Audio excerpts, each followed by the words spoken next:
Well, to talk more about Hillary Clinton's visit to Israel, we're joined in the studio by author and journalist Rachel Shabi. Rachel, thank you so much for joining us here on Al Jazeera. So just under 2 years since Hillary Clinton was last in Israel and the Palestinian territories. Why now? Because nothing new seems to have come out of any of the news conferences.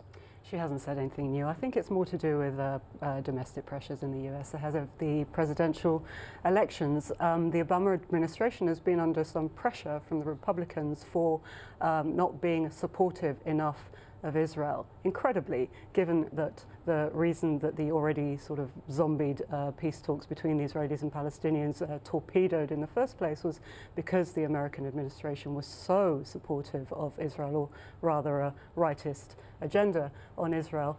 But in that context, I think Hillary Clinton is in the region to shore up support, to shake the right hands and to make the right noises about support for Israel. Well, some of those noises, I mean, she mentioned that the instability could also be seen as an opportunity. Is she there also to show support to the Israelis at a time when, let's face it, most of their neighbors are in turmoil?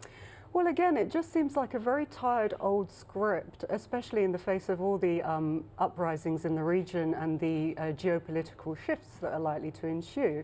I mean, you would think that sensible advice from the US administration to Israel might be something like, look, that peace treaty that you've got with Egypt is actually a really good treaty, and you might at some point in the future need to think about renegotiating that so that it includes some sort of just solution to the Palestinian issue, because apart from all the other benefits to that, that will also guarantee continued treaty. But instead of that, Clinton basically just said, oh, the Egyptians, you know, they're busy, they've got their own internal problems to worry about, which is true, but does seem to be a little bit short-sighted as well.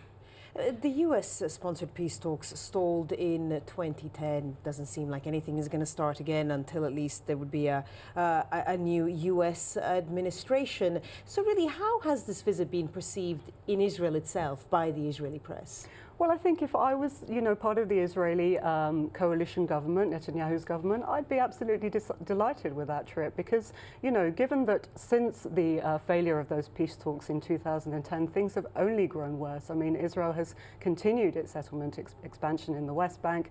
There have been continued and increasing numbers of Palestinians being evicted from their homes in East Jerusalem, something like 1,100 in the past year alone. And the Israeli right wing is starting to talk about the settlement project having succeeded in erasing the Green Line, that being the internationally recognized border between Israel and the occupied West Bank.